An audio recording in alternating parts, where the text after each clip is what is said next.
Bueno, gente, seguimos, que tengo 1000 obligaciones y la primera de ellas es compartir tiempo con mi hija.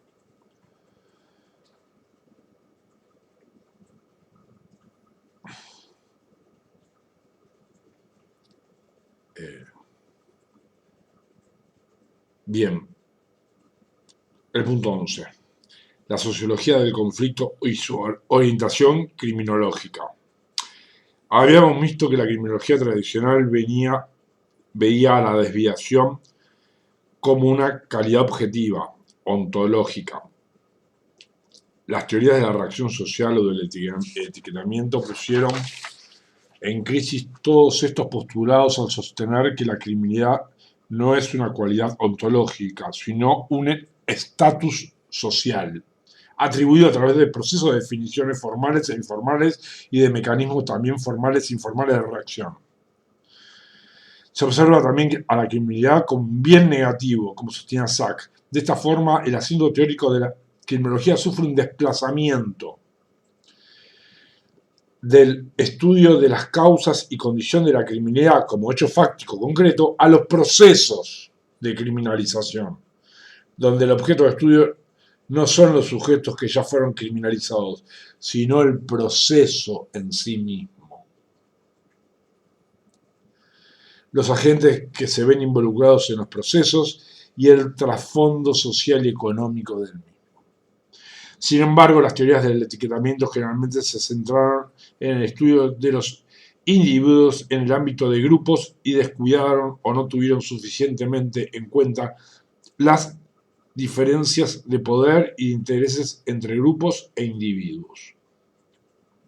Este aspecto, por su parte, fue el centro de investigación de las llamadas teorías conflictuales de la criminalidad. ¿Volvemos? Sin embargo, las teorías del etiquetamiento generalmente se centraron en el estudio de los individuos en el ámbito del grupo y descuidaron o no tuvieron suficientemente en cuenta las diferencias de poder y de intereses, entre grupos e individuos. Este aspecto, por su parte, fue el centro de investigación de las llamadas teorías conflictuales de la criminalidad. Estas teorías negadoras del principio del interés social y del delito natural sostienen, por un lado, que los intereses que forman la base del derecho penal son los intereses de los grupos que tienen poder y la potestad de influir en los procesos de criminalización. Por lo cual, los intereses comunes y que servirían de base de los postulados de la criminología tradicional no serían más que los intereses de las clases sociales dominantes y, por otro lado, que la criminalidad es una realidad creada a través de estos procesos de criminalización. Por estas teorías del derecho penal es de naturaleza eminentemente política, por lo cual genera un cuestionamiento a la estructura social en su conjunto. Para estas teorías, el derecho penal es de naturaleza eminentemente política, por lo cual genera un cuestionamiento a la estructura social en su conjunto, lo que las convierte en teorías de largo alcance, no delimitadas exclusivamente a los contornos de un objeto de estudio unitario, sino complejo, donde la concepción del conflicto social es fundamental. Podemos mencionar entre sus más destacados exponentes las teorías de Ralph Dahrendorf y Lewis Coser. Primera clase, penal, ¿no? Bueno,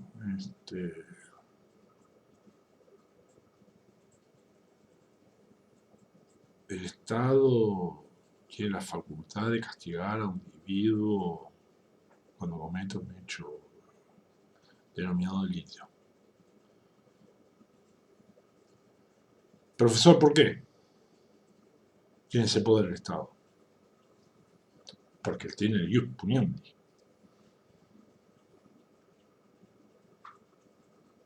¿Y qué es el ius puniendi? Es el poder que tiene el Estado para castigar a un individuo que cometió un delito. Sí, pero ¿por qué tiene ese poder? Porque tiene el jus puniendi. ¿Por qué es el jus puniendi? Eso,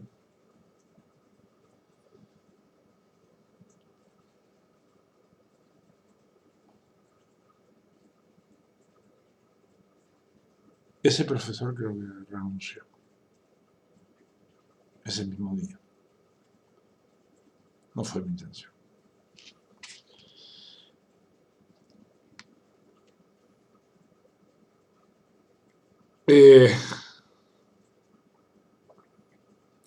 Fue un chiste. No. Artículo 12. Ralph Dahrendorf, modelo sociológico del conflicto. Este es un autor que considera que el conflicto es eminentemente normal en las sociedades modernas, que los modelos de sociedad como las presentadas por las teorías estructurales funcionalistas solamente responden a ideales utópicos que no son contestes de ninguna forma con las sociedades actuales, caracterizadas por los cambios, los conflictos de intereses o el disenso de valores. Para él, estos modelos utópicos son representaciones de sociedades ideales vacías de contenidos, perdidas en el tiempo, eh,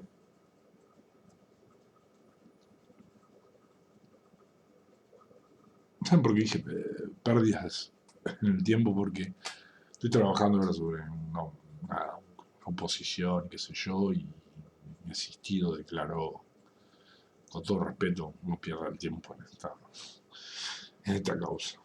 Y los sistemas sociológicos de este tipo no son útiles. Y solo eso dijo. Resultan inadecuados para comprender la complejidad de los procesos que se dan dentro del marco de las sociedades modernas. Para él, captar este dato es acercarse a la comprensión de la realidad, pues el conflicto no es la expresión de una desviación del comportamiento socialmente valioso o esperado, sino una manifestación normal que equilibra o caracteriza a toda sociedad. La sociedad no se mantienen juntas o estables a base del consenso, sino primariamente a través de la coacción, no por un acuerdo universal, sino por el dominio de una clase por sobre otra, de un hombre sobre otro.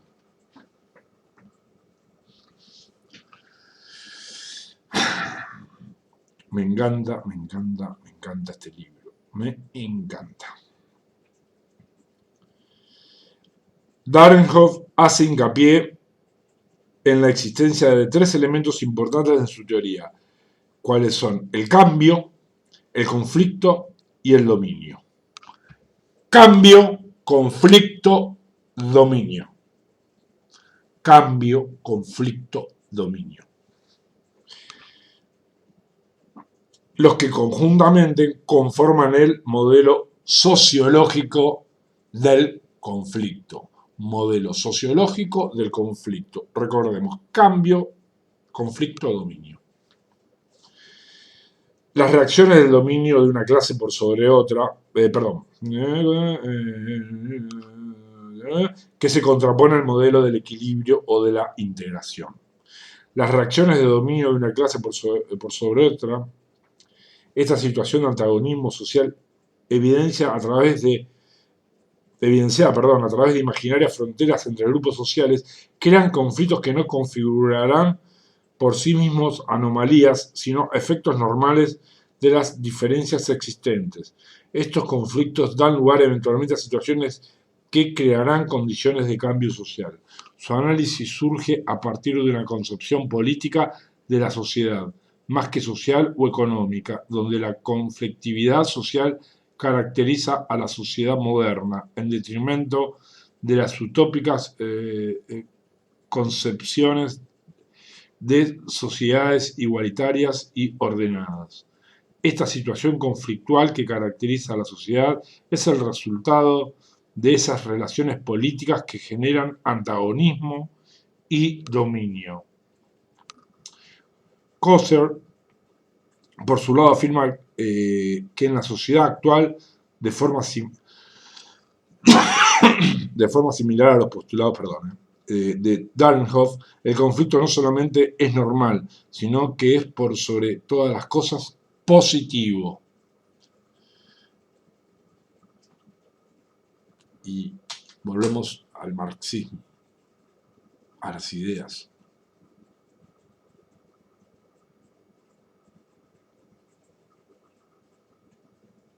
Creo, de la lucha de clases. No sé. Uno podría denomárselo netamente positivo y otro que sería atentatorio. La función positiva de los conflictos depende de una serie de circunstancias específicas, del objeto que les sirve de base, del hecho de que se trate o hacia dónde van dirigidos, por lo que caracteriza como positivos aquellos conflictos que otorgan beneficios sociales como la integración, la consecución de ciertos beneficios sociales, la reafirmación de valores o conquista de intereses de clase, etc., que serían funcionales al sistema y que se orientarían a la concreción de verdaderos avances en la sociedad, en el progreso cultural. Los conflictos negativos atentatorios, en cambio,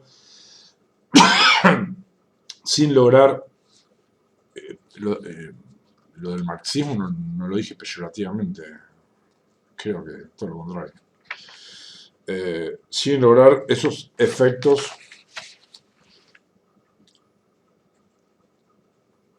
muy pocos leyeron El Capital. Es un libro así. Ese tipo. No. Y a partir del mismo puerto, son conflictos que se caracterizan por provocar quiebres y rupturas en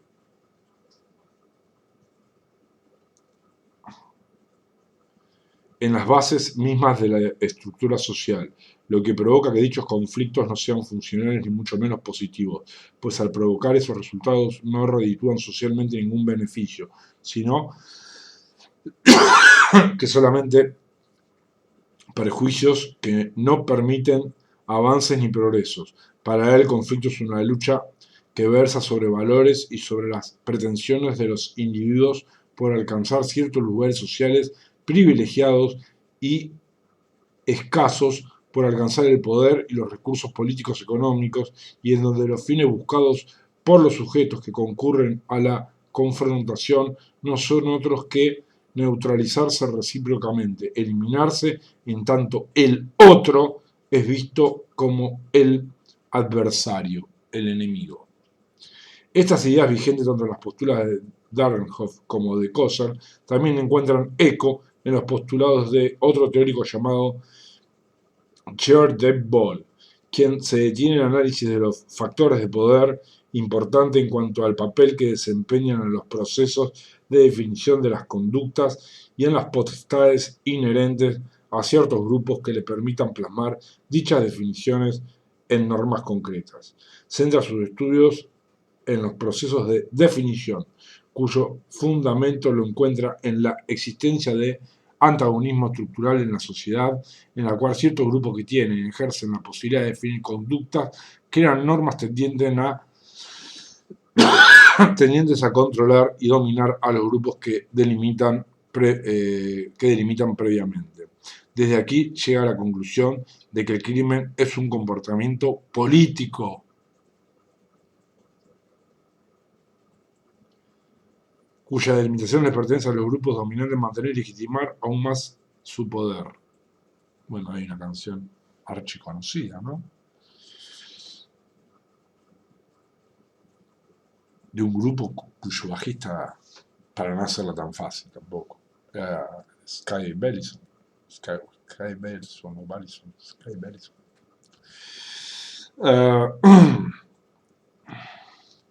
Para él la sociedad se halla caracterizada por espacios específicos que eventualmente pueden ser objeto de deseo de ciertos individuos o grupos. Espacios de distintas... ¿Y saben por qué se separaron?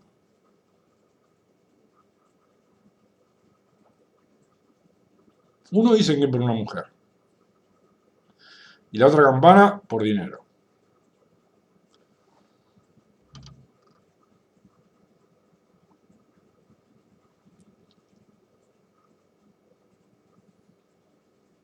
Bah, no importa.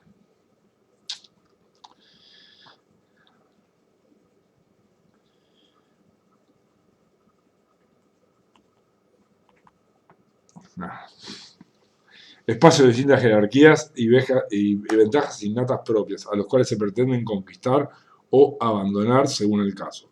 El punto de partida es la ambición de los individuos por alcanzar los sectores sociales privilegiados. La ambición. La ambición, algo leímos, creo que dentro del marco de la Escuela de Chicago,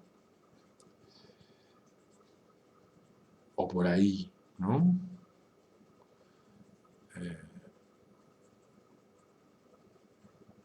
Siendo concretos y simples, se desarrolló excelentemente en el libro El sueño americano. ¿Sí?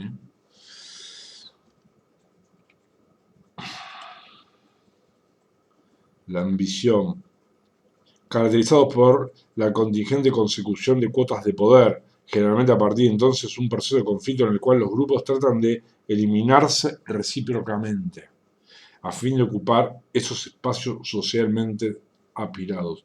Y a veces este eliminarse es literal. A ver cómo andamos el tiempo. Capítulo 13, punto 13. Críticas a la sociología del conflicto. Las críticas a las teorías sociológicas, perdón, entonces la garganta, permiso.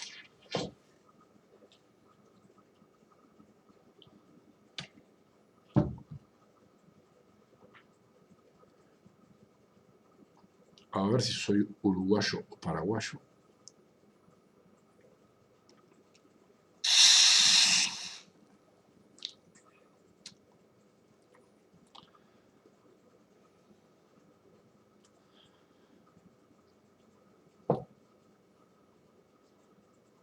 Paraguayo.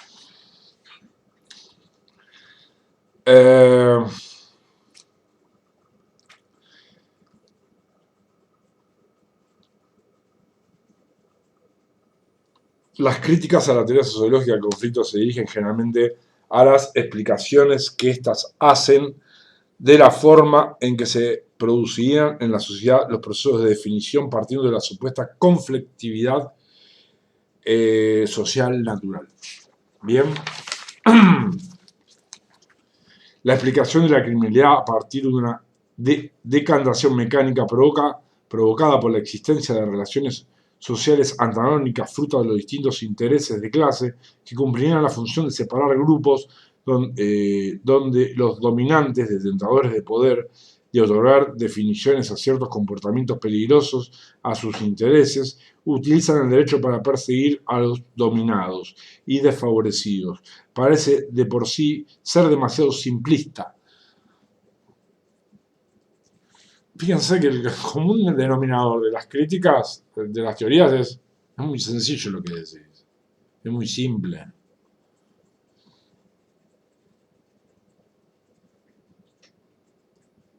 ¿Y por qué no puede ser simple?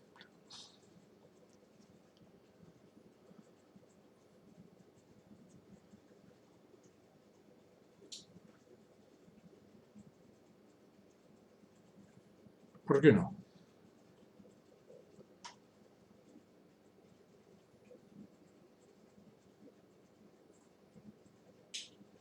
¿Por qué no?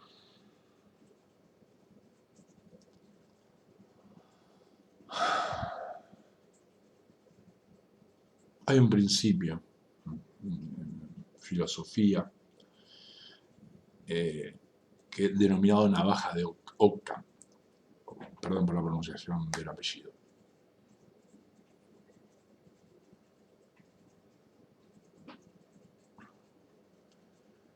Navaja de Ockham, que postula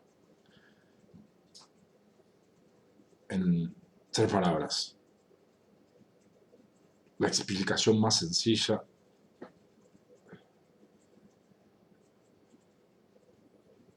es la más probable.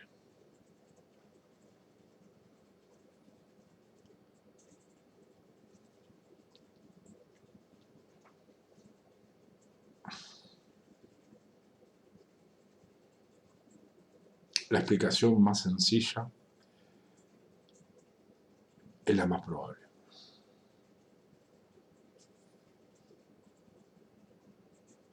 Y eso lo podemos, y desde de la filosofía podemos saltar al saber popular que sostiene que el que mucho explica, mucho miente.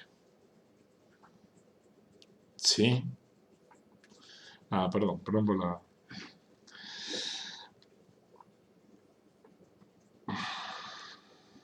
No sé dónde me quedé ya.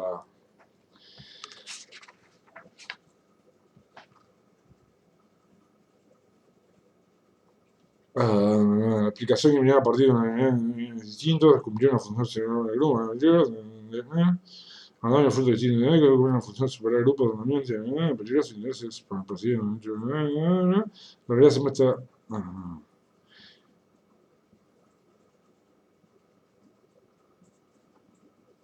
¿Dónde me quedo? Vamos de nuevo, no importa. Ante la duda, la explicación de la criminalidad a partir de una decantación mecánica provocada por la existencia de relaciones sociales antagónicas, fruto de distintos intereses, cumpliría una función de separar grupos donde los dominantes, detentadores del poder y de otorgar definiciones a ciertos comportamientos peligrosos a sus intereses, utilizan el derecho para perseguir a los dominados y desfavorecidos, parece de por sí ser demasiado simplista y alejada nuevamente de una realidad que se muestra mucho más compleja. Vaya si la realidad es compleja, inabarcable. Esta explicación de la criminalidad, sin menospreciar el mérito de los aportes que reditúa en otros planos del problema, no se detiene acabadamente en los problemas concretos. No da explicaciones ciertas sobre delitos cometidos por las capas altas de la sociedad y tampoco analiza lo que llamamos desviación secundaria. Se centra principalmente en la desviación primaria, en los procesos por los cuales se dictan ciertas leyes y partiendo de la base de que las leyes son dictadas, aquí sí, desviación primaria, recuerden, aquí sí se hace, es idéntico al concepto de criminalización primaria de Zaffaroni. Así que, bien, nada. Habíamos llegado a conciliar ambos conceptos, digamos, en el sentido de que desviación primaria y criminalización primaria eran dos cosas distintas, y aquí nos dicen que es lo mismo, o parecidos. Partiendo de procesos de los cuales se dictan ciertas leyes y partiendo de la base de que las leyes son dictadas por grupos privilegiados de la sociedad o aliados a estos, llegan a la conclusión de que todas las creaciones legales que definen como desviadas o criminales determinadas conductas son dirigidas hacia las capas más bajas de la sociedad. Si bien puede ser cierto en gran parte este tipo de afirmaciones, es muy claro que la realidad social no se define allí, en este tipo de explicaciones macrosociales que distan mucho de abarcar todos los aspectos de una sociedad conflictiva y compleja como la nuestra, globalizada y en continua expansión. Es que la crítica que yo le hago, bueno, no importa la crítica que yo le hago. Quiero encontrar una explicación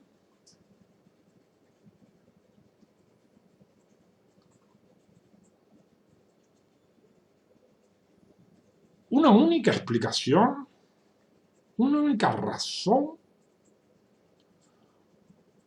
por la cual sale el sol, existe gente atea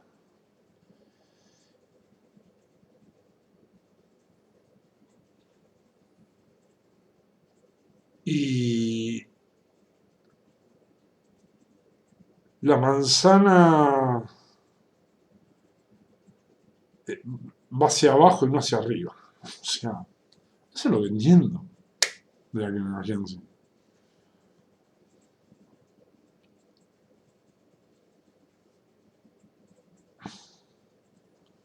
Pero bueno, eso es lo mío.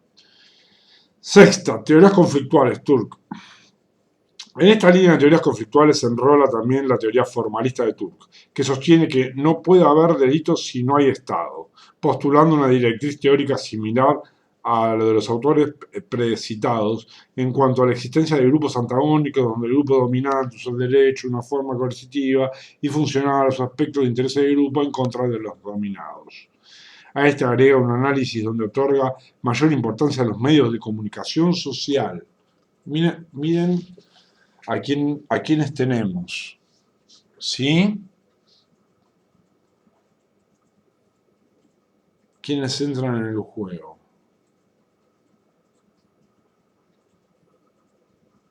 Y no, estos no son bebés de pecho, ¿eh? Estos tienen poder de verdad. Verdad, verdad.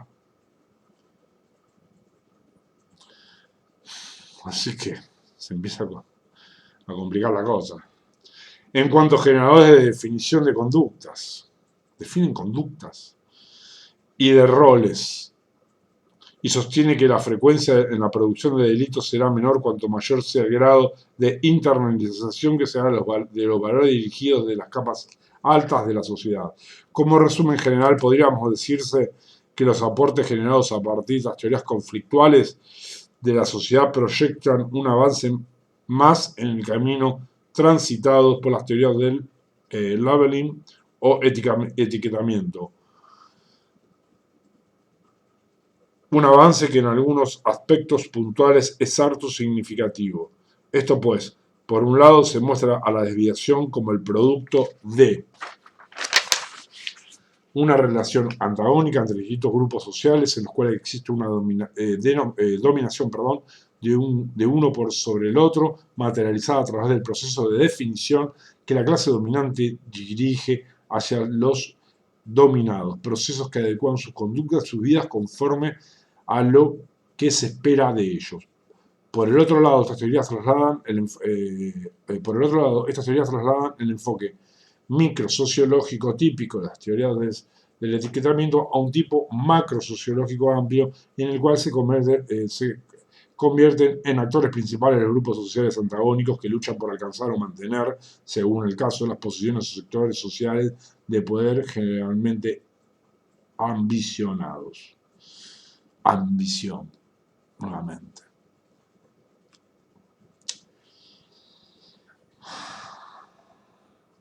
Pero las teorías conflictuales, la criminalidad, es una situación subyacente a todos los sectores de la sociedad en general, que se enraiza, perdón, por la mala pronunciación,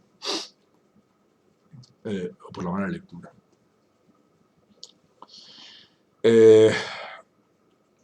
Se enraiza en los desfasajes propios de una sociedad basada en la explotación, en el antagonismo de clases y la desigualdad de posición de los medios de producción y los sectores de poder. Sin embargo, a pesar de los avances en la concepción macrosociológica de la criminalidad, lo cierto que puede mencionarse como defecto fundamental de estas teorías es la ausencia de análisis microsociológico del ejercicio del poder del sistema penal, cuestión sí desarrollada por autores como Lemmer, Becker y los enrolados en la dimensión de la definición. ¿Se acuerdan las definiciones? Estaba bueno. Muy bueno, sí. Ya terminamos este capítulo. Punto 15. Crítica de la criminología crítica al derecho penal. La criminología tradicional, como legitimante del sistema penal, hacía referencia a este sistema, a que este sistema se basaba en dos premisas fundamentales, que es igualmente protector a todos los individuos contra cualquier tipo de ofensas a bienes jurídicamente protegidos o aceptados por todos como socialmente importantes, y que la ley penal es igual para todos, lo que significa que toda persona realizadora de una conducta penalmente relevante sería igualmente sancionada. Este mito, base de la ideología penal, es criticado por los estudiosos de la criminología crítica, pues estos pusieron en evidencia que el derecho penal no defiende a todos los individuos por igual.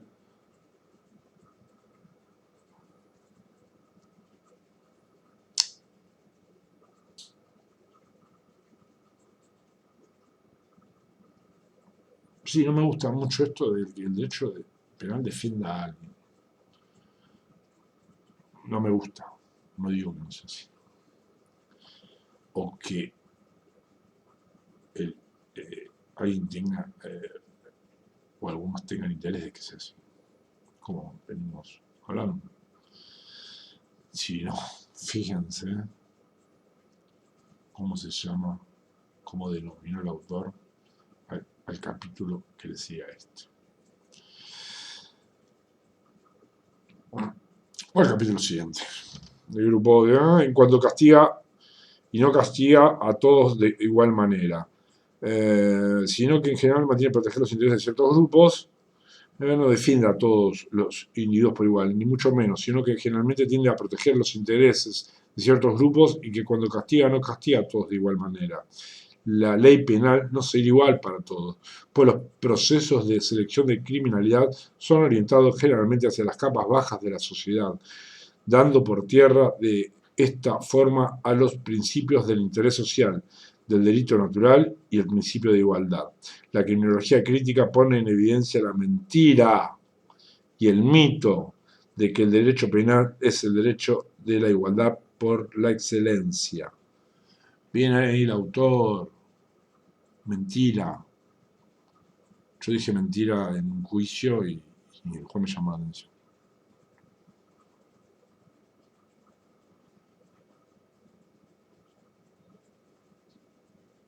Nosotros debemos utilizar la palabra falso.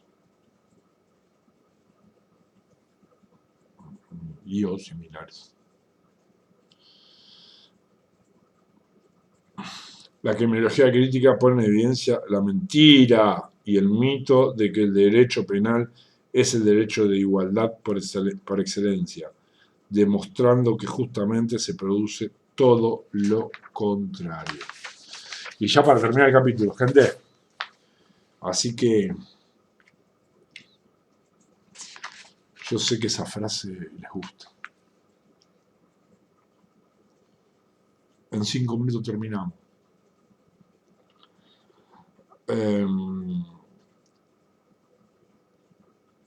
16º, punto 16.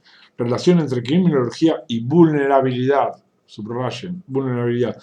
Puede decirse que la nueva criminología muestra que el derecho penal se basa sobre una igualdad formal que encubre una desigualdad sustancial, que puede verse en el incumplimiento de los principios de igualdad, del derecho natural y del interés social, como vimos antes.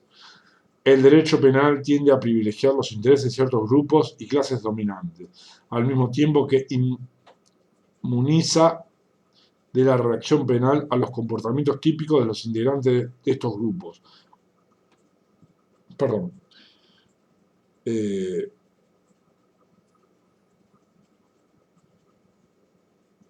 Como por ejemplo la criminalización de cuello blanco, mientras que por el contrario tiende a dirigir los aspectos de criminalización hacia las conductas típicas de las clases oprimidas. Para los delitos que pueden atentar contra los sectores de poder se utilizan ciertos mecanismos legales que forman redes o contenciones tan estrechas que casi no dejan huecos para el escape. Por ejemplo, la regulación de los delitos contra la propiedad, donde existe una gama muy grande y elaborada de los delitos que la afectan. Por el contrario, en los casos de delitos típicos de las CALES, dice acá es un error de tipografía, clases altas, que dan lugar a la criminalidad de cuello blanco, las formulaciones legales de contención presentan vacíos tan grandes que generalmente producen la imposibilidad de combatir este tipo de criminalidad de forma eficaz, lo que permite que esos infractores salgan indemnes de los procesos de criminalización.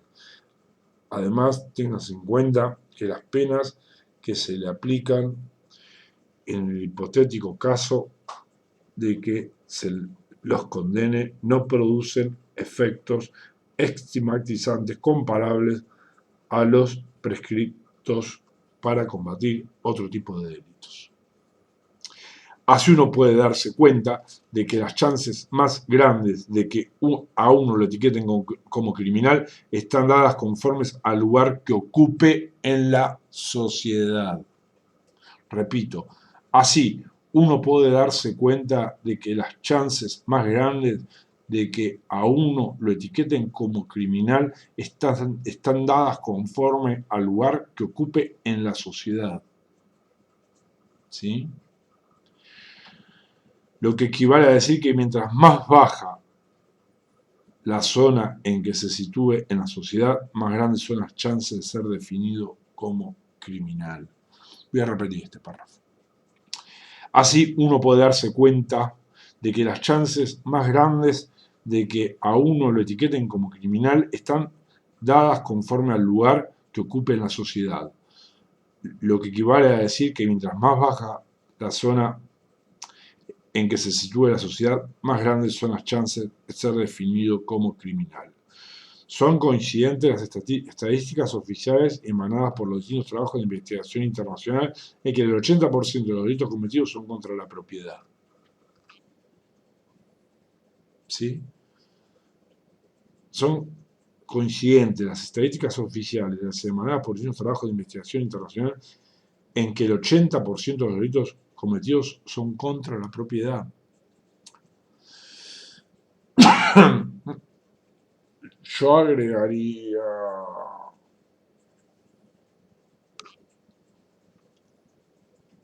No, el autor ya lo señala. Ya lo señala, como dice, estadísticas oficiales.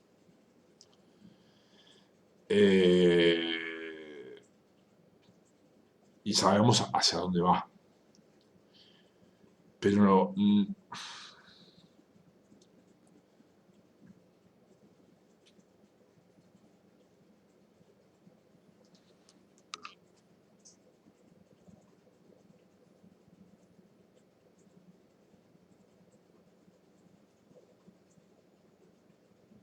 si llamamos delitos cometidos son contra la propiedad y definimos delitos cometidos como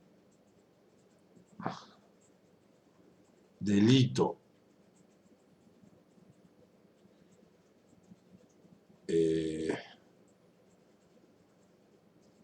como resultado de un proceso judicial que constató, comprobó la existencia de ese ente denominado delito, podemos estar absolutamente de acuerdo.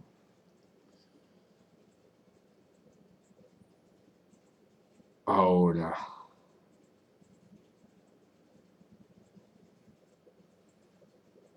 el jefe de un importantísimo, perdón, director de un importantísimo hospital, de esos denominados hospitales, no importa.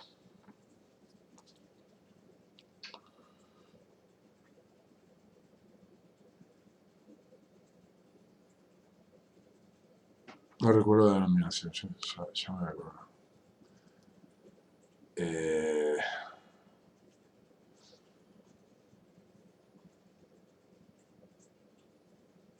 Son conscientes, como decía, que un director de un hospital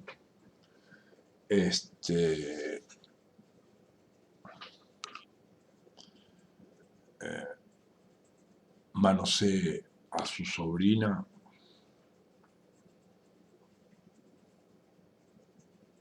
de pocos años,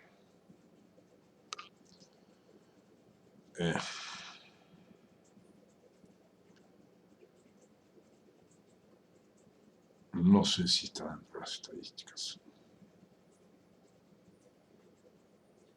¿Sí? Y no sé si no tira abajo todo lo que venimos diciendo. O tal vez refuerce todo lo que venimos diciendo.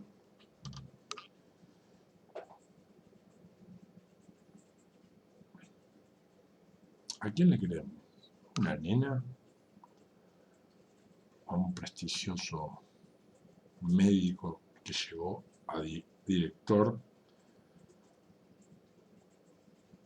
de un hospital? Creo que se denomina hospitales no es exactamente una denominación de las colectividades, o de hospital de colectividad, ¿sí? Alemán, italiano, español, británico, etc. Bien.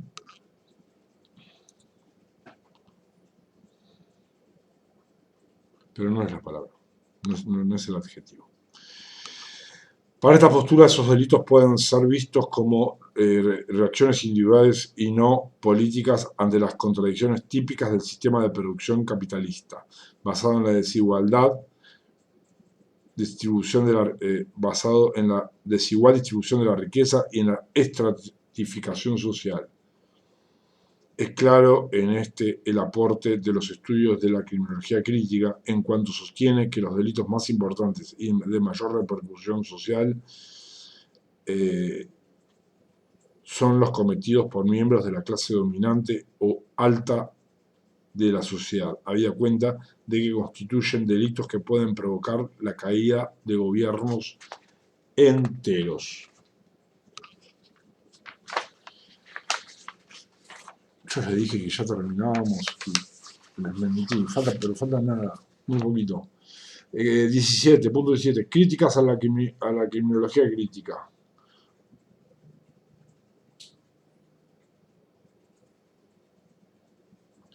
Por último, vamos a hacer mención a las críticas que oportunamente se le hicieron a las teorías que se enmarcaban en el paradigma del labeling approach o etiquetamiento. Estas críticas se centraron principalmente en que la criminología crítica quedaba atrapada en su propio discurso. La criminología crítica propugnaba la eliminación de la cárcel en tanto se había demostrado su falta de utilidad y los notorios efectos negativos provocados por la misma, como la producción de procesos estigmatizantes, la generación de carreras criminales, etc. Recuerden que es el segundo estadio del abolicionismo. El primero fue el de la abolición de la pena de muerte. El segundo es la eliminación de la pena de prisión. Ya vamos a ir al abolicionismo. Y vamos a ver.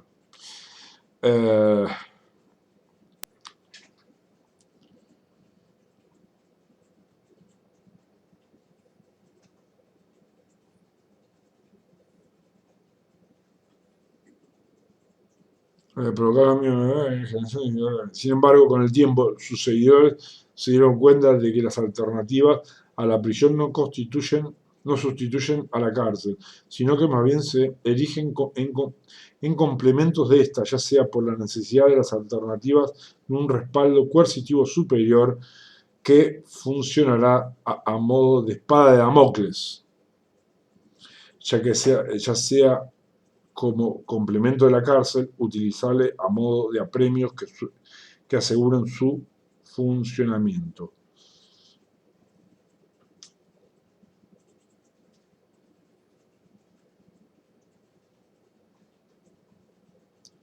La concepción del derecho penal como expresión de las clases dominantes llevó a los criminólogos críticos a repreguntarse sobre la conveniencia de un rechazo abierto al sistema penal o una explicación más igualitaria del mismo. Esto provocó poco a poco ciertas diferencias en la postura de los autores anteriormente vistos,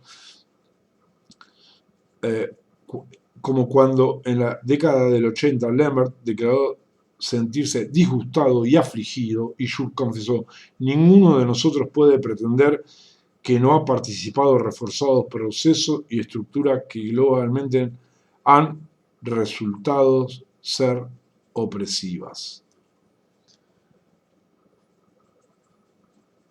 Creo que algo dije hace un rato respecto a eso. Se rechazaba el uso abusivo del derecho, se propugnaba la discriminación de los delitos de clases bajas, pero también se pedía a gritos la criminalización de los delitos de los poderosos, junto con la mayor intervención penal en la seguridad, la asistencia social y la protección social en general. Ello comportó no solo una ampliación, sino una legitimación del derecho penal. Sería, vulgarmente, salió el tío por la culata. El nuevo paradigma se fue convirtiendo poco a poco en un paradigma de la nueva criminalización. se debatía entre seguir criticando la cárcel y el escepticismo respecto a las alternativas, las cuales eran iguales o peores. Esta situación le quitaba entusiasmo a la búsqueda de alternativas y favorecía una indeseada persistencia en la cárcel. ¿Sí? Esos fueron, entre otros, los embates a los que tuvo que enfrentarse una criminología nueva, que, pese a las críticas, tuvo el enorme mérito de romper con el paradigma positivista y dedicarse en cierta forma a los problemas de clases postergadas de la criminal del cuello blanco y el ejercicio selectivo del sistema penal. Por último, creo oportuno transcribir las palabras de Gustav Radbruch: la mejor reforma del derecho penal no sería sustituirlo por un derecho penal mejor, sino por algo mejor que el derecho penal. Repito, la mejor reforma del derecho penal no sería sustituirlo por un derecho penal mejor, sino por algo mejor que el derecho penal.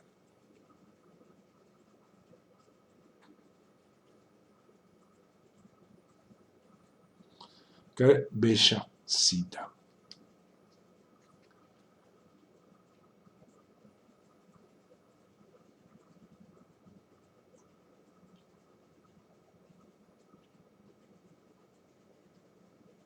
Es muy bella. Y ahora no, vamos a entrar al capítulo 8, denominado una palabra que dijimos 400, 500, 23 veces. ¿Qué dije? 400, 500, 23, no. Iba a decir entre 400 y 500, pero después quería dar un número exacto, perdón. Entre 400 y 500 veces. Control social, capítulo 8.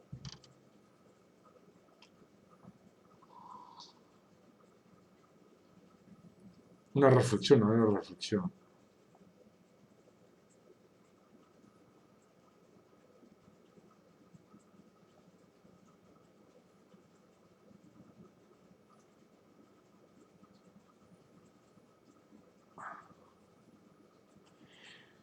Creo que desde que arrancamos nos enfrentamos a un señor elegante, con sombrero, bufanda, no se imagina un hombre elegante,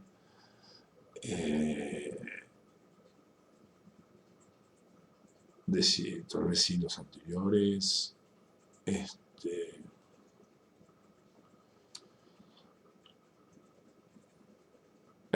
en invierno, ¿sí? En pleno invierno, en la calle, ¿sí? Con su impecable tapado,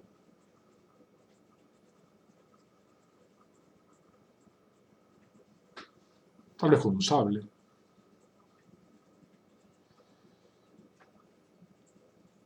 su calzado, etcétera, etcétera, etcétera. Y de a poquito, sin darnos cuenta, o dándonos cuenta, no lo sé, es que cuando los procesos de adquisición de conocimientos son lentos y graduales, como deben ser, a mi entender, uno cuando finaliza no se da cuenta el bagaje que adquirió. No tiene conciencia, ¿sí? No tiene conciencia. Bueno, creo que ese hombre que describí recién ya está en camiseta y en ropa interior. Y todavía le dejamos las medias. No sé si esta metáfora que acabo de crear, o sea, de inventar. Nos fuimos desnudando. Nos fuimos desnudando a través del conocimiento adquirido por esta obra. Lo fuimos desnudando. ¿Sí?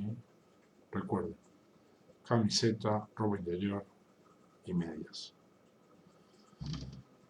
Sospecho que va a quedar completamente desnudo a medida que avancemos. Abrazo, gente.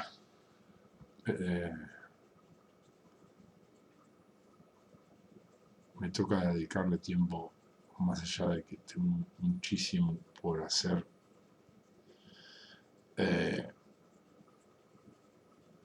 A Martu. Abrazo, abrazo.